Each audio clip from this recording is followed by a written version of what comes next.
Alright guys, so we're gonna get to the bottom of this grand mystery, the greatest question in all of One Piece. What is a swordsman? Would a swordsman be anyone who uses a sword? Maybe. The meaning of the word swordsman has caused much debate in the One Piece community when it comes to a few particulars. One being that Mihawk, Dracul D. Mihawk, is known around the One Piece world as the world's greatest swordsman, or the world's strongest swordsman, depending on the translation. I don't want to focus on translations too much though. What I really want to focus on is the meaning of a swordsman and who would qualify as a swordsman. Get ready for me saying the word swordsman a million times. While you're at it, hit that subscribe button.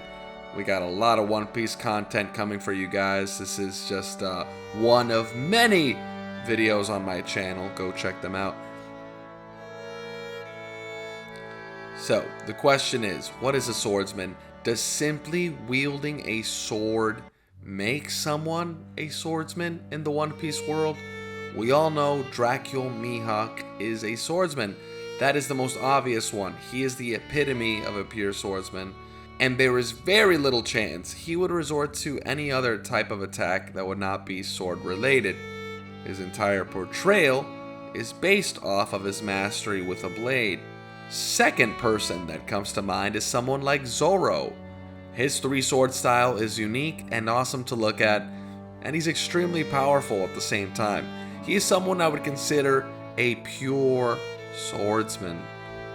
Also, someone like the late Kozuki Oden. Nika, rest his soul. His two-sword style was very iconic, and his entire combat style relied entirely on his sword techniques. So I would also consider him a pure swordsman. What about Big Mom? She is a Yonko with incredible power and has shown that with a swing of her sword, she can pretty much level an entire forest. So would Big Mom be considered a more powerful swordsman than somebody like, let's say, Roronoa? Or what about someone like Trafalgar Law? He is obviously one of the strongest pirates in One Piece. I would say he's probably at that high first Yonko commander level, give or take, and probably relative to someone like Zoro. Is Law a better swordsman than Zoro? And what about King the Wildfire? If we rewind to the beginning of Wano, before Zoro had Enma, which we all know Enma caused Zoro's power to grow dramatically in a short amount of time, pre-Enma, Zoro was not beating King the Wildfire. I think we can all agree on that. But was Zoro a greater swordsman than King the Wildfire at the beginning of Wano? I would argue that yes, he probably was. He might not beat King the Wildfire in a fair 1v1 fight, but I think his mastery of the sword is at a much higher level than King's. A big reason why is because King is not a pure swordsman. He uses his sword as an addition to his other abilities, like his Lunarian DNA, which gives him access to special powers and extreme durability, and his Flying Dinosaur Devil Fruit, which gives him even more increased durability and quicker stamina regeneration. His suit, which has all sorts of spikes that come out when needed to add extra damage to his punches and kicks. He basically has so many tools at his disposal, which when combined make him more powerful than Zoro by far. I'm talking about pre-Enma, beginning of Wano Zoro. King would absolutely destroy Zoro, but I would still say Zoro was a better swordsman. But when we take all into account, it still doesn't mean he can beat King the Wildfire. And touching up on Big Mom, let's assume that at this point, Zoro is still not powerful enough to take out Big Mom 1v1, right? I actually believe that. Some people might disagree. A lot of people like to downplay Big Mom. I personally think she's relative to Kaido, maybe just a hair under him, right? But, agree to disagree. I digress, whatever. We're gonna assume that Big Mom can probably beat Zoro in a 1v1, right? It's more likely than not likely. Does that mean she's a better swordsman? Let's say that for the majority of the fight, she's using Napoleon, her blade, and she defeats Zoro because she's just so powerful, right? Is she a better swordsman? I don't think so, because what makes Big Mom so powerful is not her swordplay, it is all of her abilities and stats combined that make her such a force of nature. Her sword is just another of her many tools to vanquish her enemies. So I would say that Zoro is a greater swordsman than Big Mom. Doesn't mean he can beat Big Mom. No. Law is very similar to Big Mom because he uses his sword as an addition to his many abilities that he gets from his devil fruit. He uses his sword almost like a conduit for these abilities. And sure, Law is a great sword user, and I would say he's a pretty powerful swordsman, but I don't think anyone is picking Law over Zoro as a greater swordsman. Although, I wouldn't judge you if you did, right? I think power level wise, they are relative, right? Thanks to Law's Opie Opie no Mi, but we all know that if Law didn't have his devil fruit, would he stand a chance against Zoro? No, he just wouldn't. So, I would say Zoro is a greater swordsman. He's a better swordsman than Law, better swordsman than Big Mom, better swordsman than King. Does that mean he's stronger than all of them? Not always, right? Not every time. So that's what I'm getting at with this whole pure swordsman argument.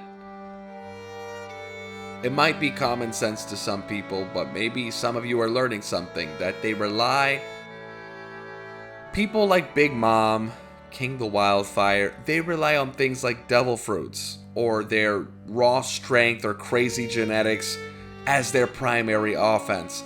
The truth is, there are not that many powerful pure swordsmen left in current One Piece. Besides Mihawk and Zoro, we would have to go to the past and look at people like Kozuki Oden or, Ryuma, the sword god, right? And maybe even some characters from Wano, right? Like some of the lower tier characters. Yeah, they're pure swordsmen, but none of them are anything too crazy, right? Except maybe some of the scabbards, like Ashura Doji and Denjiro, things like that. But there are some characters that are like 50-50 that could potentially be pure swordsmen, but we simply don't have enough evidence to come to that conclusion. Characters like Goldie Roger, Silver's Rayleigh, Shanks, they come to mind, right? Because we're not sure, were they pure swordsmen or did they just use a sword but also have the other abilities as well? The thing is, when you don't have a devil fruit, it's a little tough to decide that, right? So that's where it gets a little tricky, right? Are these guys pure swordsmen? We know they don't got devil fruits, so it's more likely than not likely that they probably are pure swordsmen, and they don't have devil fruits. They rely entirely on their hockey mastery, and they just so happen to all wield swords. There are also other characters that I wouldn't consider pure swordsmen, but likely have elite level swordsmanship. Characters like Fujitora, for example, I feel is a very powerful sword user, but he also uses his devil fruit in conjunction with his sword for optimal destructive use. And one who is very interesting and is likely a pure swordsman with a devil fruit now is Shiryu of the Rain, the right hand of Marshall D. Teach. This character, we know he is likely a pure swordsman because he had an incredibly high reputation for being powerful way before he ate his devil fruit. So I think he is a swordsman first who will use his devil fruit as a tool to make him even stronger, right? So sort of like if Zoro happened to eat a carnivorous zone fruit, model tiger or a gorilla, something like that. So his stats would skyrocket. He'd probably be even much more powerful than he is now, right? Which gets me to thinking of Kaku. Somebody like Kaku, he's pretty strong, but he has a giraffe fruit. Does that mean he's no longer a swordsman? No. I'd still consider him a swordsman because I think his swords come first, right? That's like his primary offense, and then everything else is kind of like, his giraffe magic is kind of like on the sidelines, right? It's kind of like his secondary attack. But yeah, if Zoro were to eat a gorilla fruit and got the strength of a gorilla and the stats multiplied his own stats from the devil fruit, he would be a monster, right? He would still be a swordsman, because that's his bread and butter. It's what he's been mastering his entire life. The devil fruit would just be an addition to his monstrous strength and skill with a blade. Now, before my closing statements, I'd like to briefly bring up a character that I feel is really underrated, and that is Charlotte Cracker. Cracker is a devil fruit user, but also a swordsman. But I'd say his sword is more of his secondary weapon. Once his devil fruit powers aren't doing the job, Cracker was taking on 4th gear Luffy and winning with his sword skill and armament haki. It wasn't until Nami started helping that they finally spotted a weakness. If Whole Cake Island Cracker fought against Zoro pre-Enma, who do you think would win? Personally, I would pick Cracker to smash pre-Enma Zoro, unfortunately, right? Because, but if I asked you, who is the greater swordsman, Charlotte Cracker or pre-Enma Zoro, you would actually have to think for a second, right? Because pre-Enma Zoro, I don't think stands a chance against Gear 4th Luffy. But Charlotte Cracker was making Gear 4th Luffy look like a joke. So that's a tough one, right? So here's another one. What about Goldie Roger versus Kozuki Odin? Who is a better swordsman? Obviously, I think most people would pick Roger as being more powerful, but would it be crazy to say that Odin was a greater swordsman? It sounds a little crazy when I say it out loud, right? But I wouldn't be shocked if he was a better swordsman. Before Mihawk, I feel like Odin was probably the top candidate for the world's strongest swordsman, especially once he returned to Wano. He was much stronger than when he first clashed with Roger and Whitebeard early on a few years back. Once he returned to Wano, he was clearly Emperor level, very, very powerful. I think it is likely that he was a better swordsman than Goldie Roger, but that doesn't mean Odin could beat Goldie Roger if they were in a 1v1, if they were both going all out. I highly doubt anyone would think that, right? Which leads me to my final clash. Who do you think is the stronger swordsman, Mihawk or Shanks? Now, who do you think is more powerful overall? If they both went all out and were bloodlusted, who would best the other? If Shanks was a pure swordsman, then it is likely that Mihawk would automatically win this battle because he was called the world's greatest swordsman. But if Shanks isn't a pure swordsman, and his sword is simply a tool or secondary weapon for his incredible power, then that changes everything, doesn't it? Anyway, guys, Let me know what you think in the comments. I personally don't know who is stronger. I mainly wanted to make this video because I was genuinely curious of what a swordsman was. Don't forget to hit that subscribe button. Trying to get to 1,000 subscribers this year. Thank you so much for watching. More One Piece content coming soon. Thank you so much for watching. Make sure to leave a comment on what you think about Shanks versus Mihawk.